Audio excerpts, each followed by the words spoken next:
Hello, credit union community. Big changes could be on the horizon. How will they impact you? First up, the Credit Union Board Modernization Act. It promises more flexibility, but does it strengthen governance or weaken oversight? Next up, real-time payments. They are quickly becoming the standard, but there's a major gap. Most credit unions will be able to receive them, but far fewer can send them. Is that a competitive risk? And finally, the CFPB's open banking rule is set to shake up financial services. Will it fuel innovation for credit unions, or will it introduce more challenges than opportunities?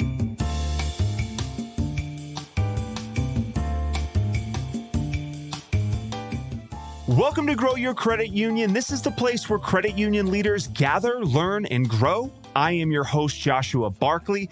And before we begin, I want to mention our lovely returning sponsor and recent Best of Show winner at GAC 2025, InvestiFi.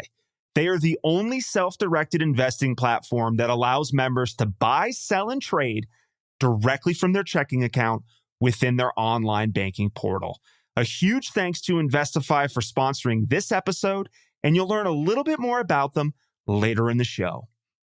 With me today is a very special guest co-host. We welcome back to the show the Chief Experience Officer at Amplify Credit Union, Stacy Armijo. Stacy, great to have you back on the show. Thrilled to be here. Thank you. Stacy, before we start, I just want to give our listeners a heads up. If there's a topic or story that you think we should cover on the podcast, please let me know. You can email your topic suggestions to me at joshua@growyourcreditunion.com or message me on LinkedIn.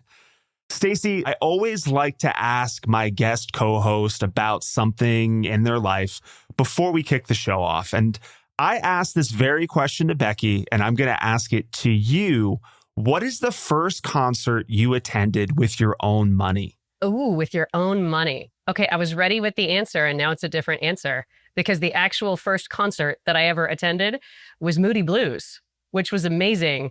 And I was very young and I did not appreciate what an amazing concert that was, but it was awesome. Ooh, what's the first one that I attended with my own money? I think it was Brooks and Dunn. Now, I cheat a little bit. This was the Houston Rodeo. So I grew up in the Houston area. The Houston Rodeo has a lot of really great shows. So it sort of depends on how you count. There was also a George Strait situation in there at one point. If I actually am not today much of a country music fan, but I sure was back in the 90s. And there's no better place to see George Strait just stand on a stage and strum his guitar than on a rotating stage in the middle of the Astrodome. That was mine. That's the ultimate country show. And, you said something that made me laugh a little bit, which was you said that you didn't recognize how good you had it with that first concert that somebody took you to. And my grandmother did that for me. When I was like 9, she took me to Neil Diamond and everybody was going crazy around me singing and I didn't know him or like his songs. Like I grew up kind of a big like alternative grunge rap fan and I just wasn't into it. And just recollecting on it, it's insane the seats that we had. And I know people would have killed to have been in that spot. So Grandma, thank you for the Neil Diamond. I didn't appreciate it, but I promise whenever I hear Neil Diamond on the radio or Spotify, I'm like, oh yeah, I remember that one. Let's kick off the show. Our guest today, he's no stranger. He's the CEO of Connects Federal Credit Union, James McBride. James, long time no see, man. Man, it is good to be here. I'm ready to have great conversation. By the way, for me, the answer would be White Zombie. Oh, nice. Okay. Nice. A little more rockin' than Stacy and I. I had no business being in that building, but I was there.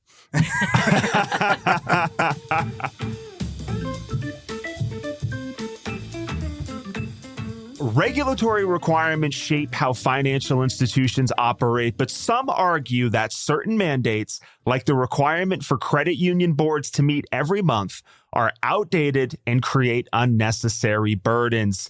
So there's this newly reintroduced Credit Union Board Modernization Act, and it's seeking to grant credit unions more flexibility in how they manage governance.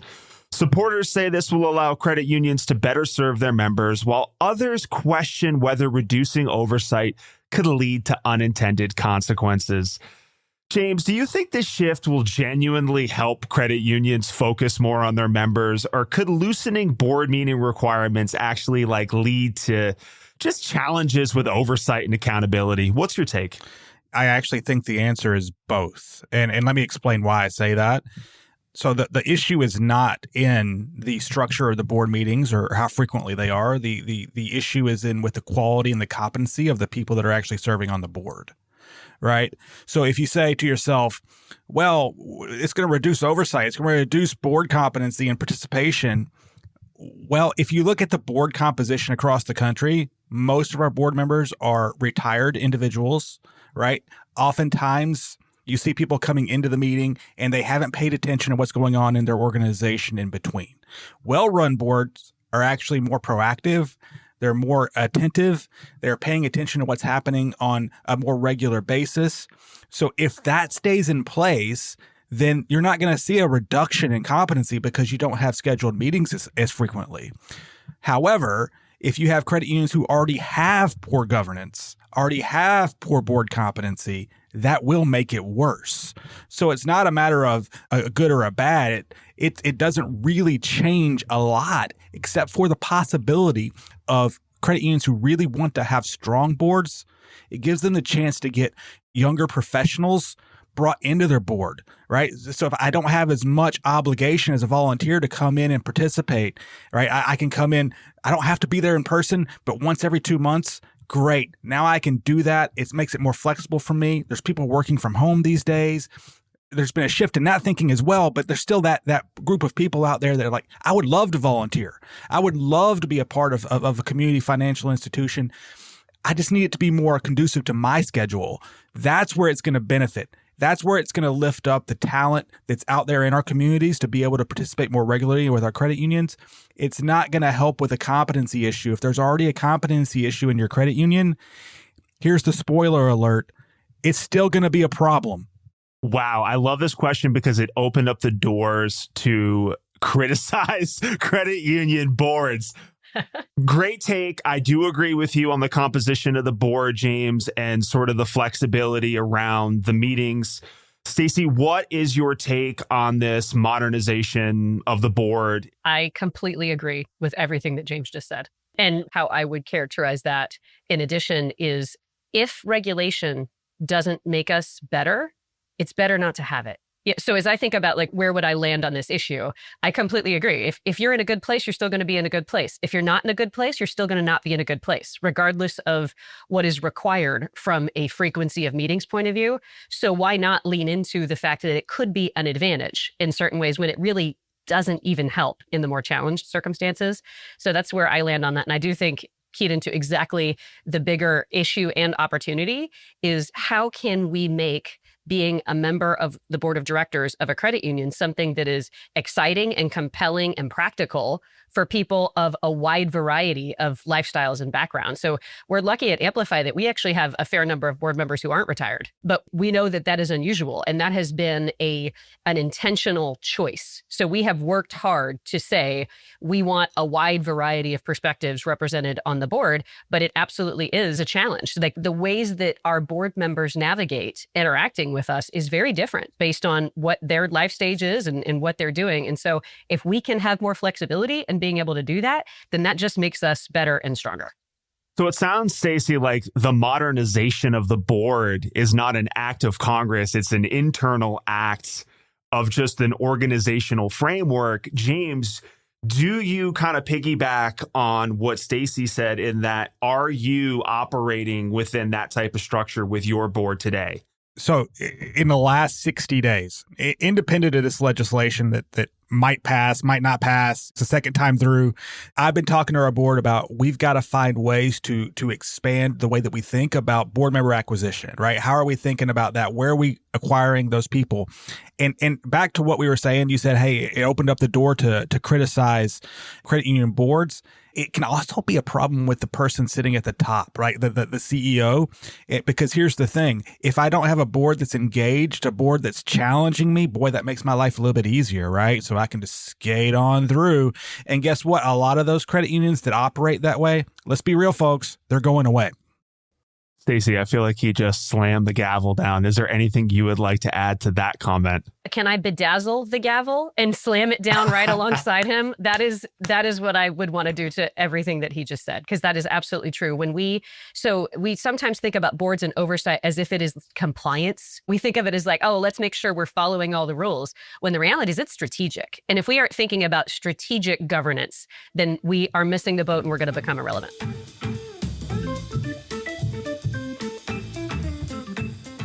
By 2028, an estimated 70 to 80% of U.S. financial institutions will be able to receive instant payments. But here is the kicker, folks. Only 30 to 40% will have the capability to send instant payments. And that gap raises a big question about member expectations and competitive positioning. James, with real-time payments, they're becoming the norm. More people are wanting them. They're seeking them out. My question for you is, do you think credit unions should make sending instant payments a top priority right now, or is there a case to be made for waiting and seeing how adoption unfolds? I would characterize it slightly differently, and I would characterize it as member engagement.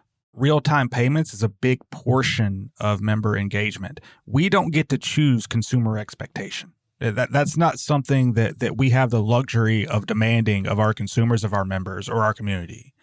They demand it of us. And oftentimes that is influenced by large tech companies in this decade and moving forward, and how they set expectations for our consumers. Our consumers then set those expectations for us. That's just reality. So when you think about, oh gosh, we can receive real-time payments, we're going to go live with that at our credit union in about 2 weeks, maybe 3 or 4. But in the next month or so, we're going to be able to offer that service here. When we first started talking about that, my answer was, that's not good enough. We don't need to engage in this just so that we can receive. We've got to be able to send. And it's because of what you just said. We've got to have a competitive advantage against the rest of the marketplace so that we can get in front of people before lagging behind. So are real-time payments critical? Yes. Should they be a priority? Absolutely. The thing is, like I was telling a friend of mine earlier this morning, my job primarily as the CEO of this credit union is to make sure that for our membership, we are making our credit union profitable, that we are putting our members in a position that they can have more money off of their money and we can put more loans into the community, right? Our North Star is loans to the community. So we're not going to forget that. But along the way, we've got to acquire deposits. And if we're trying to acquire deposits and we don't have services that people expect, such as real-time payments, well, guess what? It's going to be harder for us to get deposits. We're going to have to go buy non-member deposits at plus Fed rate. So, from a standpoint of what are you doing, think to yourself, how do I get the people that are not coming in my door to come in my door? And whether that's virtually, electronic, it doesn't matter. But how do they come see us? Because they're not now. What do you need? And real-time payments is a key element to what consumers are going to be expecting, not just now, but for a while to come. And cross-border as well. Cross-border payments are going to become a thing too. As you start thinking about people who want to have autonomy in how they control their finances, they really want more and more of autonomy in life. That's something that younger generations are looking for. And I think that that's something that you're going to see become more and more important. And if you're not doing it now, you're already behind. I know core solutions that are having forums for people to talk about, how do you think we should approach this? And I'm thinking to myself, guys, it's not that hard. It's sending money and it's receiving money. What do you mean? We need to have a conference about this? Let's just do it. Stacy, what is your take on the instant payments? Obviously, most financial institutions, credit unions in particular, they don't have that capability right now. What are your thoughts on where you're at with it, adopting it, how fast you can move, concerns, all of that? So it is the most important project on our 2025 project list. is implementing real-time payments. We aren't where James is yet, but we're only like 2 months behind. So we are doing Receive first. Within the next 2 months or so, we will be live with Receive, and we are scheduled to be live with Send by the end of the year for exactly the reasons that you're describing. So I consider myself still relatively new to banking and credit unioning. So I will hit 7 years at Amplify this summer. And before that, I was not in banking. So this notion that I suddenly started hearing in this industry when I joined was a new phrase to me, and it was fast follower. We all want to be fast followers on doing whatever the new thing is. And I came from a world where I was working with a lot of tech companies and healthcare and real estate and all these other areas where the word was, we want to be innovative. We want to be first to market. We want, that was all of the language. And I was like, this is the first time I've heard aspirations for fast follower. No one wants to be first. Everybody wants to be second. And I understand this is banking, right? And so things can go awry. And when they go awry, really bad things happen. Yeah. And so I understand why that is a instinct in this industry. But at some point, somebody's got to stand up and say, I'm ready. I'm ready to dive in. I'm going to do the thing. I'm going to make the mistakes, because the biggest mistake we make as an industry is waiting too long. That has been my biggest lesson in being in banking, is in particular with payments, how long it takes and how complicated payments can be, because you're weaving together 100 different vendors and contracts and timelines and whatnot. So if you aren't working on it today, you are 5 years behind. Even though, do I believe there is crazy consumer demand for this right this second? No, we don't have people walking into our branches asking for this. We don't get online chats that say, when are you going to have real-time payments? We aren't seeing that evidence in our membership base. But if we wait until they're asking, we are way behind. So we have to be ahead of our customer and have the capabilities that we believe they're going to need. And then we will certainly not get left behind by them, and then have a value proposition to the people we don't serve today.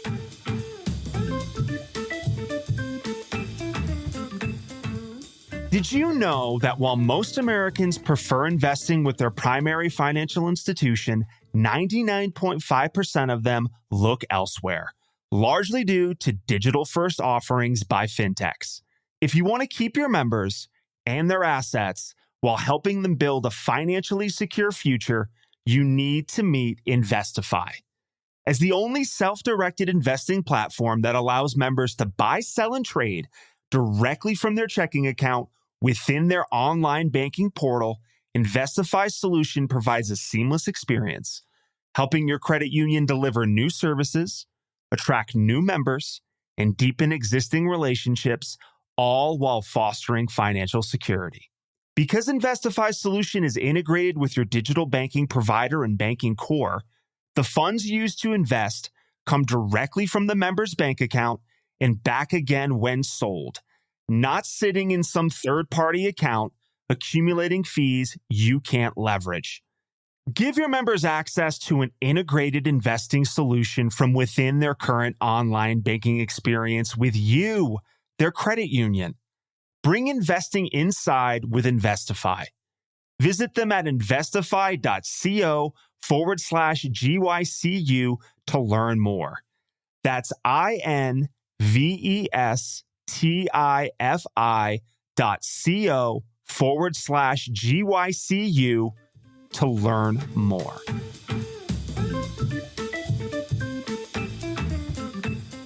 The CFPB's new open banking rule, it's been in the news for the last few months, I think since the fall, since around October. It's going to give consumers more control over their data, and it's going to push institutions to innovate, so they say.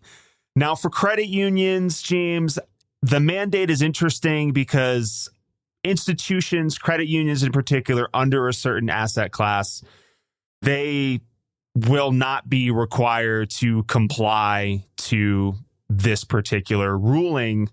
But, and here is the big but, it probably will put pressure on credit unions from a competitive standpoint, but I could be wrong. That's why I'm the host and not the guest. So James, tell me, do you think this open banking rule will impact credit unions like yours? Or is this a bunch of nothing? Well, I've been talking about open banking for a long time. And so, I don't need the CFPB to tell me that this is something that we need to be doing for our consumers. And to answer your question just about CFPB rulings and oversight, my opinion on that is while we do report to regulators, we report to the American consumer first. And when the American consumer is told, oh, it's okay now for me to own my data, when they go to a financial institution who says, nah, we're not doing that, guess what? They're probably not going to do business with you. So to that end, we cannot arbitrarily say, well, we're not going to do it because we're afraid that we're going to lose accounts. That in essence eliminates accounts on our books. It eliminates potential accounts on our books. So where I think this provides great opportunity for credit unions of all asset sizes, by the way, is that you become part of a collective, right? So the shared branch network was introduced a long time ago, and it's far from innovative today. But it was really one of the first open banking type things that credit unions did. Probably, I think, in the mid 80s. I can't remember exactly when it came to life. But this is not really that different. It's just evolved. Now you have people that can digitize their footprint, right? And again, I talked about autonomy a little bit earlier. It gives more autonomy to the consumer. So the consumer gets to choose. And the pressure that it puts on the credit union, and by the way, to our providers, is let's stop giving poor service, poor solutions, old tech, because you know what? Here's the reality. Chime today, a digital player, has more active users than all but one credit union in the United States. So if we're thinking to ourselves, oh gosh, we don't have to go this way, it's already here. It's already here. People already expect this. And getting in on the game allows us to say, you know what, now we're going to be competitive. Now we're going to target market to our consumer. We're going to find the people who believe what we believe, and it puts the onus on us to deliver on that. That is where we're going to start making hay as an organization, but also as an industry, right? Credit unions have the most collaborative financial layout in the entire world. American credit unions are one of the most collaborative financial groups that there are. I don't think that's going to go away. I think it's going to be strengthened as a result of this. And it's going to make us be able to compete in ways that, frankly, some of the major players aren't going to be interested in. And I think that's where the real innovation is going to come from, is when we start working together to make this even better for the consumer. That's what I think is on the table that's coming next. So more collaboration, less about competitive pressures. And I want to comment on what you said, James. I think you're right. If this is putting competitive pressure on you, then you're not competing already. So if you're being proactive, this should not put competitive pressure on you. Stacy, what is your take on this whole CFPB open banking thing? I'm going to start right where James did at the top. If we're waiting for the CFPB to tell us how to serve our customer best, we're doing it wrong. So as it relates to sort of the regulatory requirements around this, that's the wrong conversation. The right conversation is, so this is open banking is going to create for consumers what we once didn't have for our cell phone numbers. Remember when you couldn't carry your cell phone number from one provider to another, and then all of a sudden that became portable? Because that's what the cell phone companies didn't want you to be able to do that. Customers wanted it. Cell phone companies didn't. And they didn't want it because they wanted to make it really hard for you to leave. Ultimately, the customer is always going to win. And so if as institutions, we wait until we are forced by regulation to do the thing that we know the customer wants, then we're behind the eight ball yet again. And as I think about, like, we should have a little more confidence and our products and our services.